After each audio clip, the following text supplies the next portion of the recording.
This call is now being recorded. Puasa di bulan Ramadan.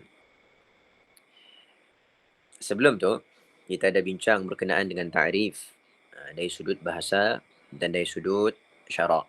Okey, ta'rif dari sudut bahasa dan dari sudut syarak. Kemudian kita bincang pula berkenaan dengan sejarah. Sejarah kefarduan, sejarah pensyariatan ibadah bulan ibadah puasa. Kemudian apa lagi yang kita bincang? Dalil pensyariatan ibadah puasa. Kemudian fadilat-fadilat yang berkaitan dengan ibadah puasa di bulan Ramadan ataupun fadilat bulan Ramadan itu sendiri. Baik. Sekarang kita nak masuk perbincangan yang seterusnya, iaitu berkenaan dengan syarat-syarat wajib berpuasa. Syarat wajib berpuasa. Syarat ada dua. Satunya syarat wajib, satunya syarat sah. Syarat wajib dan syarat sah. Okey. Dan kedua-duanya kebiasaannya berbezalah. Penting sebenarnya untuk kita tahu apakah syarat-syarat wajib dan apakah syarat-syarat sah. Okey. Syarat-syarat wajib lain, syarat-syarat sah lain. Macam dalam solat. Okey. Syarat wajib solat antaranya adalah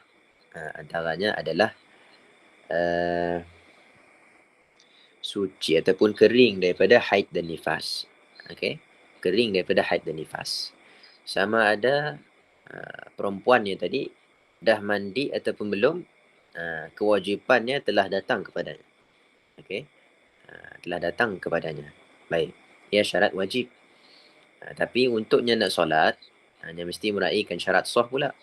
Syarat sah solat antaranya adalah suci daripada hadas besar.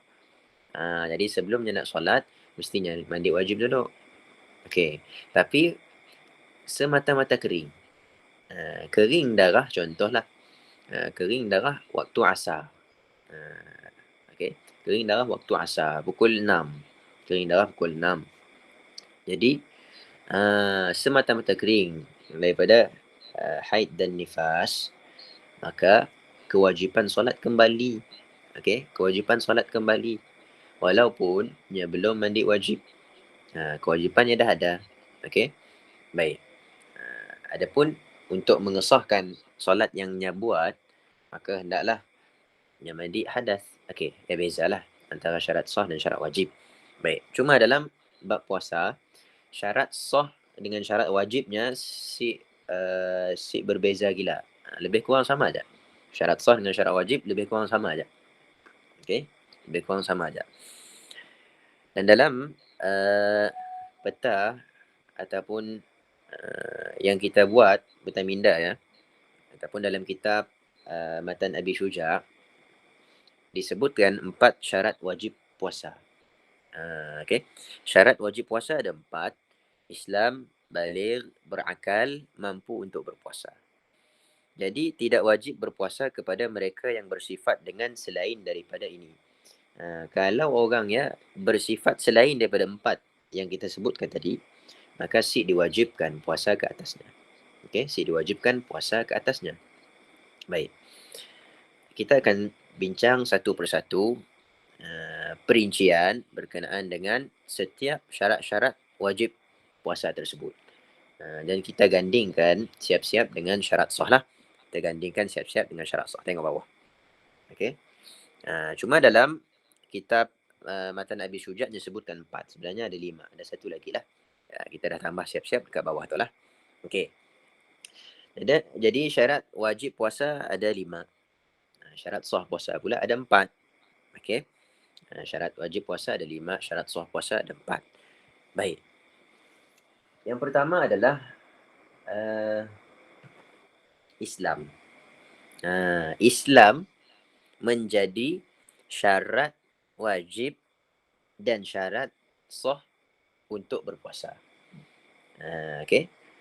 Jadi kalau orangnya bukan Islam, maka adakah wajibnya berpuasa? Adakah wajibnya berpuasa? Jawapannya, orang bukan Islam si wajib berpuasa. Si wajib berpuasa. Okey. Orang bukan Islam tidak diwajibkan ke atasnya berpuasa. Jadi yang diwajibkan berpuasa adalah ke atas orang-orang Islam sahaja. Okey. Baik. Kemudian timbul persoalan lah. Timbul persoalan. Makna wajib adalah kalau kita buat dapat pahala, kalau kita tinggal dapat dosa kan. Baik. Jadi andai kata timbul persoalan daripada siapa-siapa pun lah, persoalan berkenaan dengan kan orang kafir diwajibkan ke atasnya berpuasa. Orang Islam diwajibkan ke atasnya berpuasa. Okey. Jadi kalau orang Islam meninggalkan kewajipan berpuasa, maka orang Islamnya adalah berdosa. Okey. Orang Islamnya berdosa. Baik. Sebab meninggalkan yang wajib. Wajib adalah sesuatu yang apabila dibuat dapat pahala, apabila ditinggalkan dapat dosa. Okey. Baik.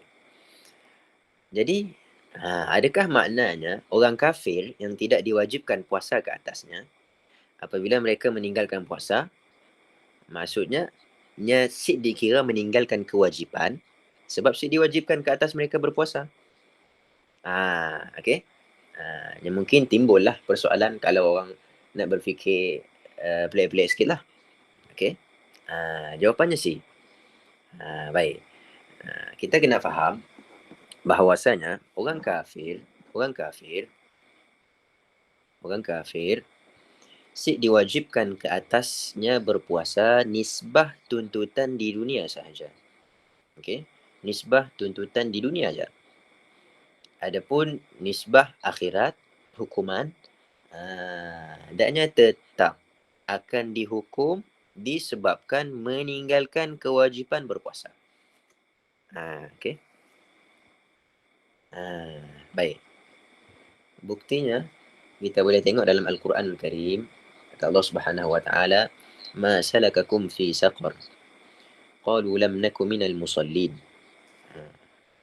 Ditanyakan kepada orang kafir, apa yang menyebabkan kamu masuk ke dalam neraka saqar? Ma salakakum fi saqar? Qalu lam naku minal musallin. Mereka berkata, kami bukanlah daripada orang yang solat. Okey, sedangkan syarat wajib solat adalah Islam. Adanya kafir, si wajib solat. Tapi tetap dibalas sebab meninggalkan solat. Jadi wajib Islam menjadi syarat wajib puasa. Menjadi syarat wajib puasa. Baik. Jadi orang kafir diwajibkan puasa nisbah tuntutan dunia. Okey, nisbah tuntutan dunia. Maksud nisbah tuntutan dunia, maksudnya kalau orang kafir berpuasa, maka penguat kuasa ataupun orang yang ada kuasa boleh untuk ambil tindakan kepada orang kafir. Okey, yang maksudnya wajib nisbah tuntutan di dunia. Okey. Baik. Orang kafir juga apabila masuk dalam Islam. Okey. Apabila dia masuk Islam, adakah wajib untuknya qada balik semua puasa yang ditinggalkannya selama mananya hidup? Jawapannya si. Okey, jawapannya si. Sebab apa? Sebab Islam menghapuskan segala dosa yang telah lalu. Okey. Cuma yang kita sebutkan hukumnya tadi adalah untuk kafir yang asli. Kafirnya ada dua pembahagian. Okey. Kafir ada dua pembahagian. Yang pertama kafir asli. Yang kedua kafir si asli, kopi ori. Kafir asli memang asalnya kafir. Kafir yang si asli adalah murtad. Kafir asli Kafir asli adalah memang asalnya kafir. Kafir yang si asli adalah kafir hasil sebab murtad. Okey. Kafir yang terhasil disebabkannya murtad. Okey, dia dah masuk Islam tapi dia murtad. Baik. Jadi untuk orang kafir yang asli, si wajib berpuasa. Okey. Nisbah tuntutan lah. Dan apabila masuk Islam pula, si wajib untuknya qada. Si wajib untuknya qada. Baik. Adapun kafir yang si asli, murtad lah. Okey. Tetap kewajipan puasa kena padanya. Tetap wajibnya berpuasa. Okey. Wajib berpuasa. Okey. Tapi andai kata nya berpuasa dalam keadaan nya kafir, maka hukum puasanya sah. Sebab apa sah? Sebab syarat sah puasa, tengok. Syarat sah puasa adalah Islam. Okey, syarat sah puasa adalah Islam juga. Okey. Jadi sah lah kalau nya berpuasa dalam keadaannya kafir. Daya apalah faedah wajib berpuasanya? Wajib berpuasanya dengan makna kata apabila nya masuk balik dalam Islam kelak, wajib untuknya qada semula. Okey. Wajib qada semula. Apa yang nya dah tinggalkan ketika nya murtad, wal'iyadzubillah. Sekarang tu banyaklah. Banyak kes orang Melayu yang murtad. Banyak sangatlah. Jadi perkemaskanlah akidah kita semua masing-masing lah. Baik. Ya, untuk perincian berkenaan dengan kafir ataupun syarat yang pertama iaitu wajib. Syarat wajib pertama adalah Islam. Tukar-tukar dah tu. Okey. Sebenarnya ingat nak mula awal sikit sebenarnya, sebab ada ahli Korea meninggal. Ada ahli Korea meninggal. Jadi ingat nak pergi ke Syia lah lepas tu. Bayar nak mula awal sikit, tapi insyaAllah lah. Sempat je sebenarnya, belum mandi jenazah. Baik. Yang kedua adalah berakal. Berakal. Berakal. Lawan kepada berakal adalah gila. Gila. Jadi orang yang gila, si diwajibkan ke atasnya puasa. Si diwajibkan ke atasnya puasa. Dan adakah wajibnya qada semula apa yang ditinggalkannya ketikanya gila tadi? Contoh gilanya sembuh daripada gila. Adakah wajibnya qada semula apa yang ditinggalkannya ketikanya gila? Jadi jawapannya si. Jawapannya si wajib untuk qada puasanya yang ditinggalkan ketika gila. Kata Rasulullah sallallahu alaihi wasallam, rufi'al qalam an salas. Diangkat qalam, pena itu atas 3 orang, antaranya adalah gila. Okey. Baik. Cuma yang kita sebut si wajib tadi adalah gila yang asli. Gila pun macam kafir. Gila ada yang gila asli. Gila asli maksudnya nya gila bukan sebab kecuaiannya. Nya gila sebab penyakit. Mungkin. Ataupun memang naturally nya gila. Maksudnya bukan sebab sendirilah. Contoh gila yang si asli. Gila yang disebabkan kecuaiannya. Contohnya adalah nya makan pel kuda. Banyak gila pel kuda dia makan. Wal'iyadzubillah. Tapi dia makan dadah. Sampailah jadi gila. Okey. Baik.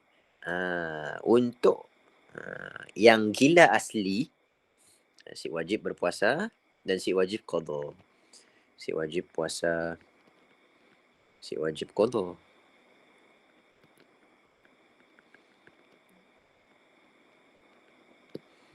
Untuk gila yang si asli, contohnya gila yang terhasil daripada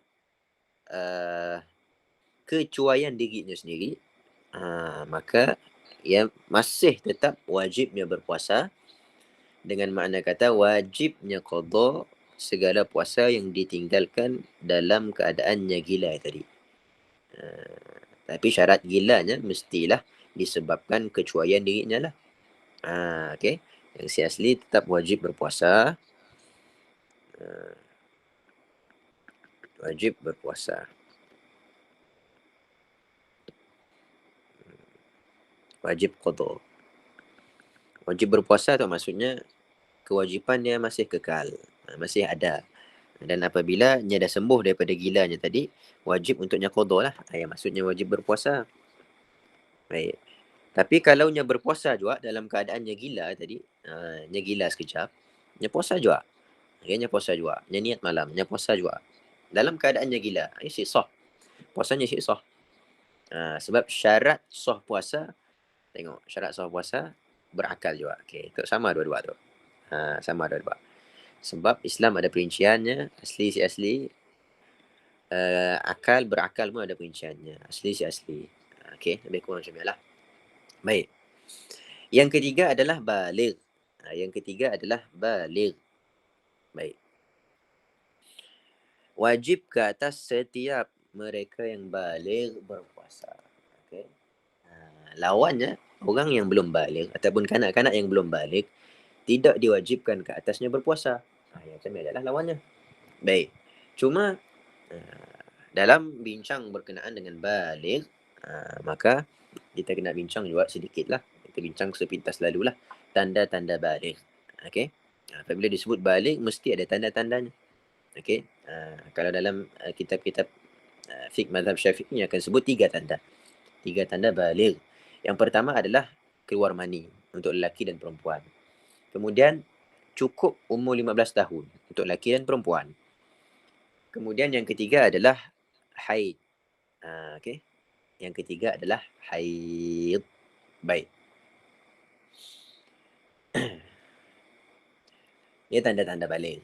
Seperti mana yang disebutkan oleh para ulama dalam kitab-kitab mazhab Syafi'i.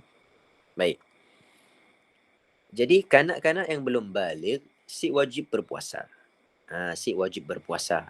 Okey, si wajib berpuasa. Cuma kita kena ingat satu lagi. Kita kena ingat satu lagi. Walaupun kanak-kanak si wajib berpuasa, kanak-kanak maksudnya yang belum baligh lah. Kalau dalam kitab fiqh bahasa Arab, kalau disebut kanak-kanak maksudnya orang yang belum baligh. Okey.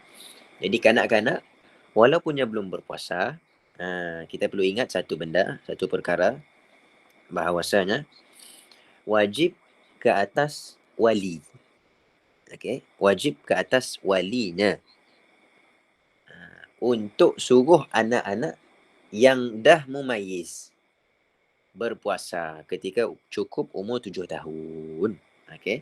Apabila cukup umur 7 tahun, maka wajib wali menyuruh anak-anak mereka untuk berpuasa. Okey. Apabila cukup umur 7 tahun. Okey. Jadi kewajipan yang kedua, syarat wajib yang ketiga, baligh, ya khusus untuk individu. Okey, baligh. Kalau orang yang dah baligh, maka wajibnya berpuasa. Cuma kalau kanak-kanak yang belum baligh, wajib ke atas wali. Okey. Wajib ke atas wali suruh. Okey. Wajib ke atas wali suruh siapa? Suruh anak-anak mereka yang mumayyiz. Sebab syarat sah puasa mumayyiz. Okey. Jadi walaupun kanak-kanak belum baligh tapi dia dah mumayyiz, kalau dia berpuasa sah puasanya. Okey. Jadi wajib ke atas wali untuk suruh anaknya yang dah cukup 7 tahun masuk tahun ke-8 berpuasa. Yang tu biasanya masyarakat kita tertinggal, terlepas pandang. Sebab apa? Sebab kata anak-anak mereka belum baligh. Memang tiada kewajipan ke atas mereka untuk berpuasa, tapi kewajipan ke atas wali untuk suruh. Berdasarkan hadis Rasulullah sallallahu alaihi wasallam berkenaan dengan solat, dikiaskan. Kata Rasulullah sallallahu alaihi wasallam, "Rufi'al qalam an thalath." Bukan rufi'al qalam an thalath. Muru auladakum bis salah wa hum abna'u sab'i sinin. Wadribuhum 'alaiha wa hum abna'u 'ashrin. Ah, suruhlah anak-anak kalian untuk menunaikan solat pada umur 7 tahun. Ini perintah wajib, suruh. Al-aslu fil amri lil wujub. Baik. Suruhlah anak-anak kalian untuk menunaikan solat pada umur 7 tahun dan hendaklah pukul mereka jika mereka enggan pada umur 10 tahun. Ya. Ia kewajipan ke atas ibu bapa. Okey, ataupun wali, ataupun penjaga. Okey. Apabila cukup 7 tahun, masuk tahun ke-8. Okey. Masuk 7 tahun adalah masuk tahun ke-8. Okey. Nak kira bulan hijrah ke, bulan Masihi, bulan hijrah lah. Okey, seperti yang kita maklumlah. Baik. Jadi ya biasanya yang ibu bapa kebiasaannya miss lah. Baik. Wajib. Okey, andai kata ibu bapa suruh dah. Suruh. Bukan semata-mata suruh sebenarnya. Okey. Perintah suruh. Muru auladakum. Suruhlah anak-anak kalian untuk menunaikan solat. Bukan semata-mata suruh semayang. Semayang. Bukan. Kalau kita kias dengan puasa, puasa. Bukan semata-mata suruh jamnya. Akan tetapi suruh dengan ilmu. Macam ni suruh dengan ilmu? Sebelum kita suruh, kita kena ajar dulu. Jadi masuk 7 tahun ni kena ajar. Macam ni solat, macam ni puasa, sekian-sekian, syarat sekian-sekian, rukun sekian-sekian. Yang basic-basic sila ajar. Okey. Selepas ajar baru boleh suruh. Baik. Jadi dalam perintah suruh anak-anak berpuasa, okey, ketika umur cukup 7 tahun masuk tahun ke-8, ada perintah lain yang tersembunyi, iaitu perintah belajar ataupun perintah mengajarkan anak. Kalau masih mampu, perintah untuk suruh anak pandai. Hantarlah sini-sini pun. Okey, ataupun kita ajarlah yang basic-basic. Bab puasa senang je. Okey, yang basic-basic mungkin kita ajar rukun dan perkara-perkara yang membatalkan puasa. Okey, macam ni ajalah yang basic-basic. Baik, susah pun sebenarnya. Baik. Jadi perintah suruhnya beserta dengan perintah ajar. Okey. Bukan semata-mata suruh. Okey, bukan semata-mata suruh. Baik. Ia berkenaan dengan baligh. Yang keempat adalah mampu berpuasa. Okey. Mampu berpuasa. Maksud mampu berpuasa, ulama dalam membincangkan syarat yang keempat, mampu berpuasa, ada kemampuan untuk berpuasa. Para ulama menyatakan mampu di situ kita boleh pandang pada dua sudut. Okey, dua sudut. Yang pertama sudut hissi, fizikal. Mampu secara fizikal. Jadi maksudnya kalau orang tua yang sangat tua si mampu untuk berpuasa, maka si diwajibkan ke atasnya berpuasa. Okey. Kata Allah Subhanahu Wa Taala, wa 'alal ladzina yutiqunahu fidyatun ta'amu miskin. Kalau kita tengok tafsir Al-Jalalain yang sebut wa 'alal ladzina yutiqunahu ay la yutiqunahu fidyatun ta'amu miskin. Dan ke atas mereka yang tidak mampu, tidak gagah, tidak mampu, la yutiqu, ataqa yutiqu, la yutiqunahu. Okey. Kalau kita tengok dalam tafsir Jalalain, okey, kalau dalam Al-Quran ayat ya, wa 'alal ladzina yutiqunahu fidyatun ta'amu miskin. Baik.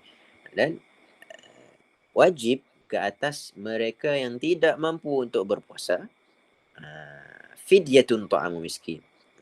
Fidyah untuk orang-orang yang miskin. Baik, yang untuk mereka yang tidak mampu. Okey. Dari satu sudut, iaitu sudut fizikal. Adapun daripada satu sudut yang lain pula, ulama meletakkan kemampuan di situ adalah kemampuan di sudut syarak juga. Jadi kemampuan ada dua sudut. Sudut fizikalnya, okey, Yang kedua adalah pada sudut syarak. Okay. Mampu berpuasa, sudut fizikal lah. Ambil terjemah fizikal lah. Yang kedua adalah sudut syarak.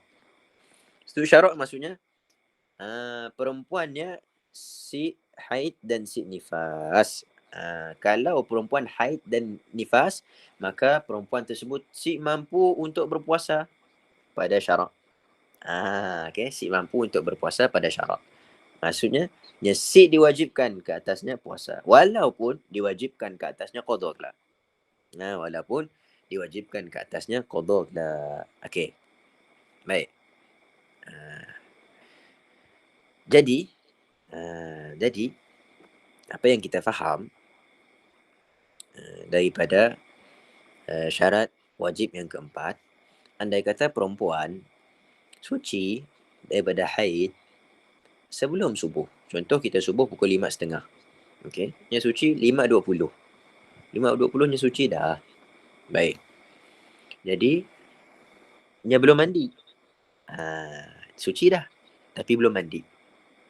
Adakah boleh untuknya teruskan puasanya ataupun adakah boleh untuknya puasa lepas masuk subuh kelak walaupun nya belum mandi? Jawapannya boleh. Bukan boleh, bahkan wajibnya berpuasa. Sebab semata-mata kering daripada darah ya, maka kewajipan berpuasa datang. Kewajipan berpuasa datang. Idza zalal mani'u 'adal mamnu'. Ya kaedah. Idza zalal mani' 'adal mamnu'.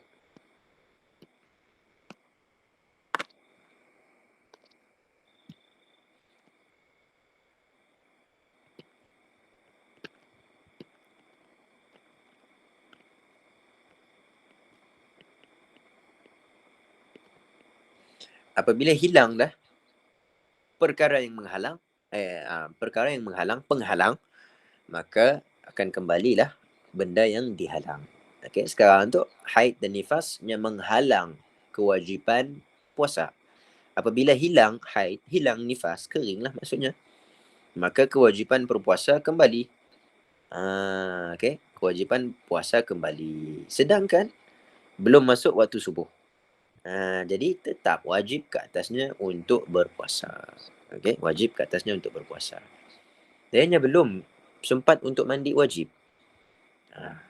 Adakah sah puasanya kalau dia teruskan puasanya dalam keadaannya masih berjunub ataupun dalam keadaan masih hadas besar? Baik. Jadi kita kena tahu syarat sah puasa adalah bersih daripada haid dan nifas.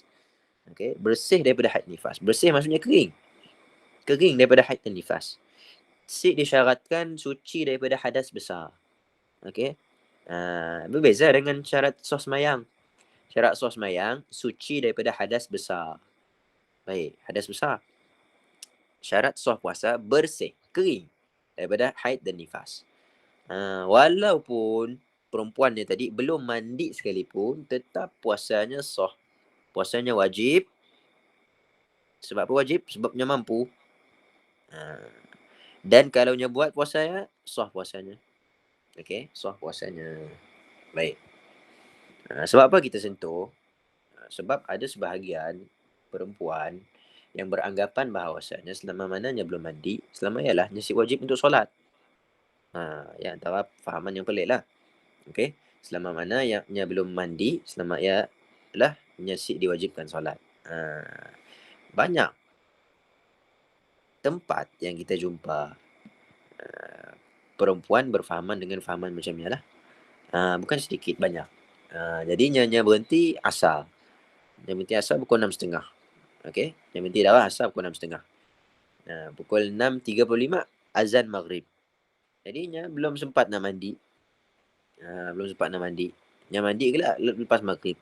Jadi badahnya dia suci daripada hadasnya maghrib. Jadi apa yang diwajibkan ke atasnya hanya salat maghrib je. Salat asar si wajib ke atasnya. Katanya lah. Si betul lah. Okey, si betul. Sebab apa? Sebab semata-mata kering daripada darah, kewajipan dia dah datang. Okey, walaupun belum mandi. Kewajipan dia ada dah. Tapi untuk mengesahkan solat memang berhajat kepada mandi sebab syarat sah solat adalah suci daripada hadas. Jangan kelirulah berkenaan dengan syarat wajib dan syarat sah. Okey, syarat wajib lain, syarat sah lain. Baik. Kalau ada soalan pada. Yang kelima adalah iqamah. Iqamah. Syarat wajib puasa yang kelima adalah iqamah. Kalau seseorang yang bermusafir yang cukup syarat, okey, maka si diwajibkan ke atasnya berpuasa. Okey, si diwajibkan ke atasnya berpuasa. Antara syarat-syaratnya untuk kita cukupkan syarat-syarat musafirnya, mestilah permusafiran tersebut sebelum subuh. Sebelum terbit fajar. Okey, maksudnya dalam keadaan musafir sebelum masuk waktu subuh. Dan musafir yang panjang dan musafir yang harus. Baik. Syarat-syaratnya lah. Baik. Ia adalah 5 syarat wajib berpuasa. 5 syarat wajib berpuasa dan 4 syarat sah berpuasa. Okey, 4 syarat sah berpuasa, 5 syarat wajib berpuasa. Secara ringkaslah kita sebutkan. Sebab apa kita datangkan syarat sah puasa juga? Sebab dalam kitab kita disebutkan berkenaan dengan syarat sah. Sebab apa? Sebab lebih kurang je. Tengok sama je sebenarnya. Ngantuk sama ngantuk, ngantuk sama ngantuk, ngantuk sama ngantuk. Cuma tu je lah, berbeza sikit. Dan tu ada tambahan sikit lah. Baik. Macam disebutkan dalam kitab ataupun hasyiah bagi syarah Fathul Qarib.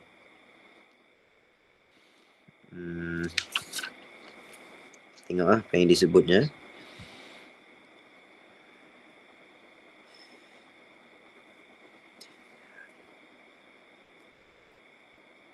وما شرطه المصنف من شروط الوجوب هي شروط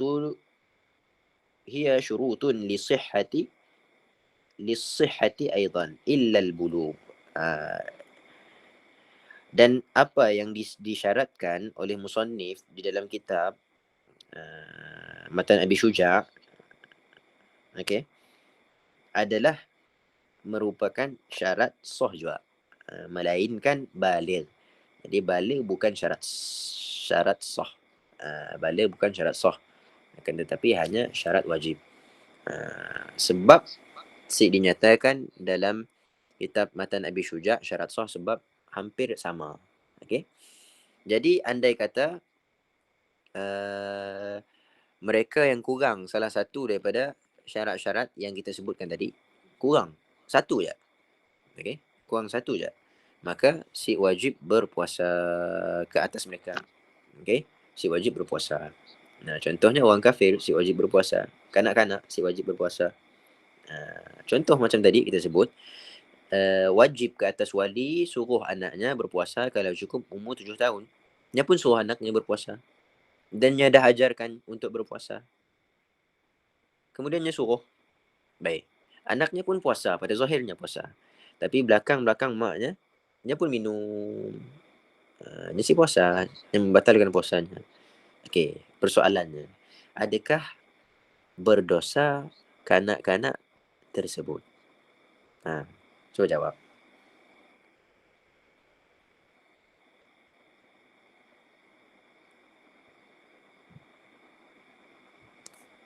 Si berdosa. Si berdosa. Yang lain, dosakah?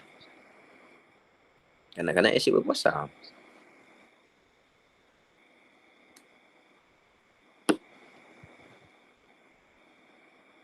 Jawab dalam mesej macam apa? Si dosa. Sebab apa si dosa? Sedangkan dia si berpuasa.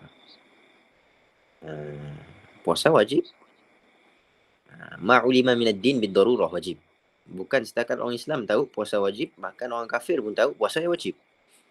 Sebab apa si berdosa? Sebab kanak-kanak. Okey, baik. Sebab kanak-kanak. Okey. Kewajipan yang tadi adalah atas wali.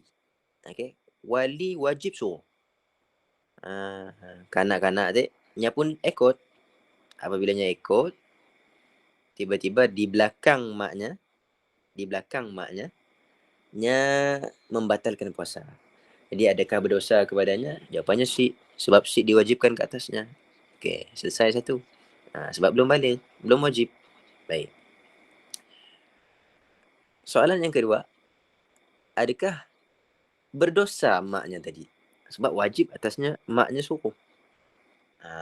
Adakah berdosa atas maknya tadi ataupun walinya tadi disebabkan anaknya yang si berpuasa? Si berdosa. Si berdosa juga. Sebab apa si berdosa? Sebab dah suruh. Sebab kewajipannya suruh. Okey. Sebab kewajipan untuk wali adalah suruh. Okey. Baik. Macam ni ajalah. Okey. Bagi. Ialah 4 syarat wajib berpuasa. Yang pertama Islam, yang kedua baligh, yang ketiga berakal, yang keempat mampu untuk berpuasa. Baik. Ada soalan? Setakat tu ada soalan? Kalau ada soalan, kita pergi kepada soalan dulu.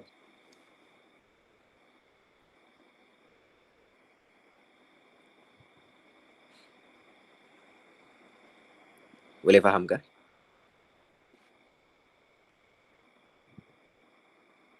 Faham. Baik. Kita nak masuk dalam perbincangan rukun sebenarnya.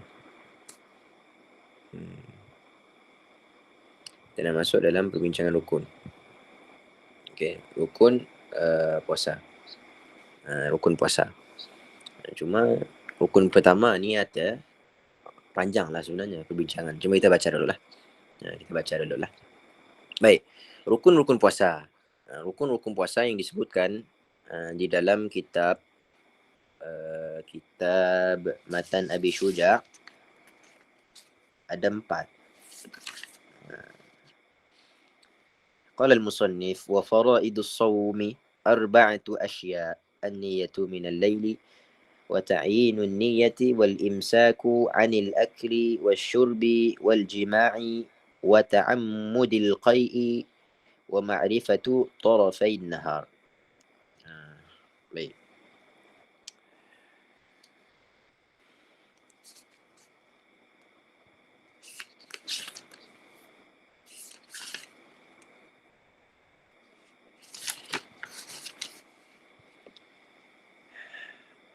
Baik.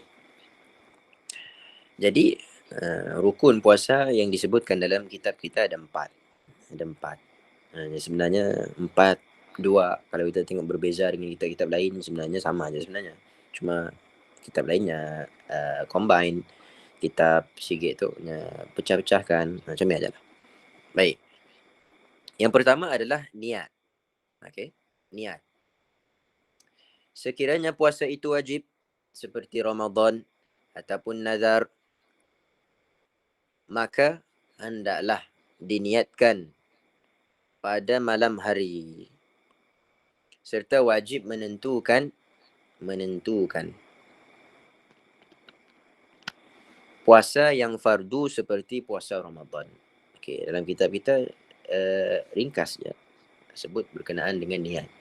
Sebenarnya niat, perbahasan niat antara perbahasan yang paling panjang. Okey, antara perbahasan yang paling panjang. Tersipadahlah paling panjang tapi antara yang paling panjang lah. Banyak perbahasan dalam niat. Antaranya adalah dalam mazhab Syafi'i disyaratkan niat setiap malam. Okey, setiap malam. Dan pecahan-pecahan masalah yang biasa berlaku macam ni, kalau kita nak niat sebulan, adakah memada dalam mazhab Syafi'i niat sebulan? Kalau kita nak bertaklid dengan pandangan yang mengatakan boleh niat sebulan, apakah syarat-syaratnya? Banyak perbincangan. Bilakah niat tersebut boleh dibuat? Bilakah masa untuk berniat?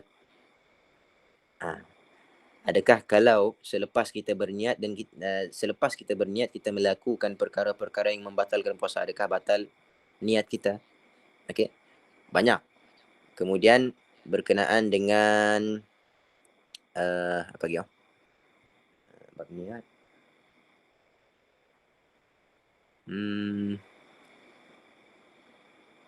Niat pada malam hari. Itu masuk dalam waktu niat lah. Waktu berniat. Banyak sebenarnya perbincangan berkenaan dengan niat. Kita nak bincang malam tu memang asyik sempat. Memang asyik sempat. Baik.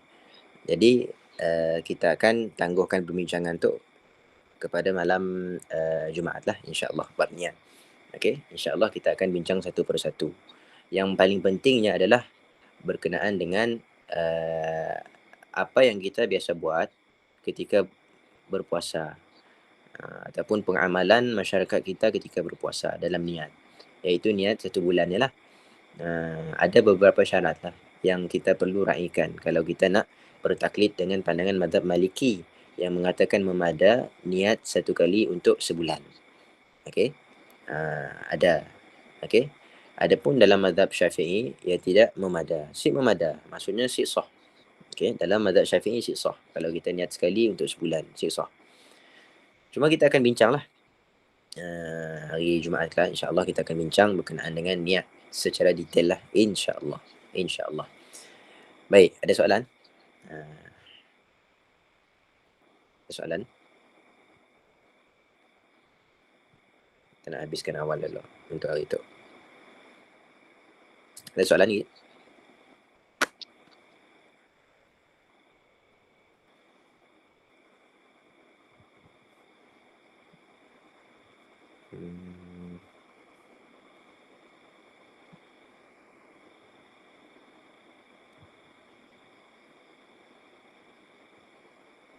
Baik. Kalau saya ada soalan, boleh tanya dalam grup lah. Kalau saya ada soalan, kita tangguh majlis dulu lah. Sebab kami ada, apa nama itu? Ada jenazah. Nak diurus. Baik. Wallahu ta'ala a'la wa alam. Sallallahu ala sayyidina Muhammad wa ala alihi wa sahbihi wasallam. Alhamdulillah rabbil alamin. Minta maaf lah. Bergaut. Minta maaf banyak-banyak. Assalamualaikum warahmatullahi wabarakatuh.